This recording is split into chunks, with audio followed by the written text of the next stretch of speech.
కురుమయ్యాచార్యను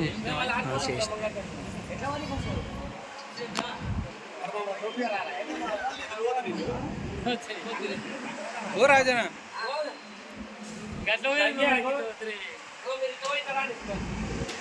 మళ్ళీ ఇక్కడ పోయి ఈడంగా పోయి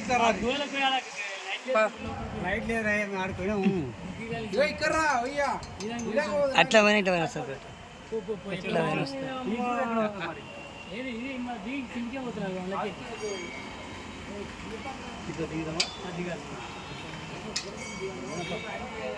అచ్చమాంబ దేవాలయం దగ్గర ఉన్నాము. అచ్చమాంబ నివసించిన చింత చెట్టు బాబా ఇదేనా చింత చెట్టు అన్నది నువ్వు పైన చింత చెట్టు ఉంది. అచ్చమాంబ దేవాలయం ముందే మరి చింత చెట్టు కూడా మనం చూస్తూ ఉన్నాము. అమ్మవారి గర్భగుడి ముందే ఉంది చింత చెట్టు, పైన కనిపిస్తుంది అదే.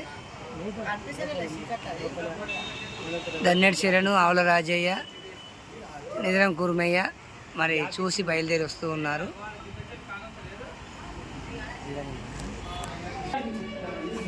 ఇది గుడిపైకి ఎక్కి దిగి వస్తున్న దృశ్యము. చిన్న మెట్లు ఉన్నాయి ఇక్కడ, మెట్ల పూర్తి పైకి పోయి వచ్చాము. అద్దాలే పడి చూద్దాం రండి ప్రశాంతంగా. అవునా? ఓం నమ శివాయ. మనం చూస్తూ ఉన్నాం ఇక్కడ ఓం యా శివా మన అంటే ఓం పక్కన యా జీవుడు, వా రుద్రుడు, శ్రీ విష్ణు, మా బ్రహ్మ, నా వినాయకుడు. చాలా అద్భుతంగా ఉందండి ఇక్కడ మనం చూస్తూ ఉన్నాము. స్వామివారి తమ ప్రియశుడైన సిద్ధయ్య గారికి జ్ఞానోదయం గావిస్తూ మానవునిలోని చక్రములను వివరించుతున్నటువంటి మాదిగ కక్కయ్య వివరములను గ్రహించుట, మహాజ్ఞాని స్వామివారు అవలకొండనందు రచించిన త్రికాల జ్ఞానాన్ని శ్రీ గరివిరెడ్డి అచ్చమాంబ దంపతులకు బోధించు కుమారుడు బ్రహ్మానందరెడ్డి గారి అంధత్వాన్ని పోగొట్టుట, దివ్య దృష్టి ప్రసాదించుట.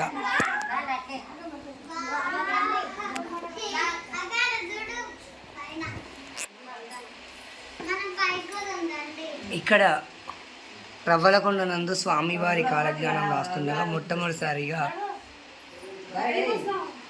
స్వామివారి విశ్వరూపాన్ని సందర్శించిన గరిమిరెడ్డి అచ్చమాంబ గారు మహాజ్ఞానిగా గుర్తించి స్వామివారి రచించిన త్రికాలజ్ఞానాన్ని బనగానపల్లె ప్రజలకు బోధించమని వేడుకలుగా స్వామివారి అచ్చమాంబ గారి దంపతులకు మరియు గ్రామస్తులకు జాలజ్ఞానం బోధించుట.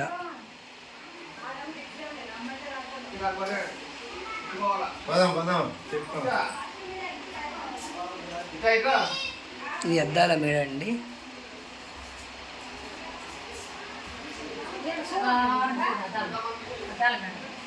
శ్రీ స్వామివారు భార్య అయిన గోవిందమాంబతో తీర్థయాత్రలు సేవిస్తూ సృష్టి రహస్యము తెలుపుట.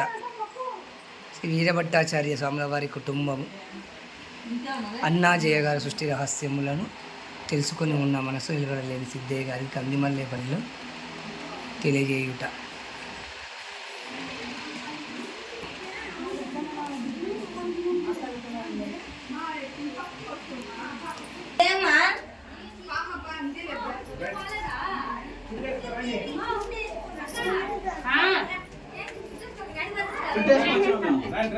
చుట్టేసుకొని వచ్చినాం మేము. అప్పుడు ముందు పక్కన చూడవే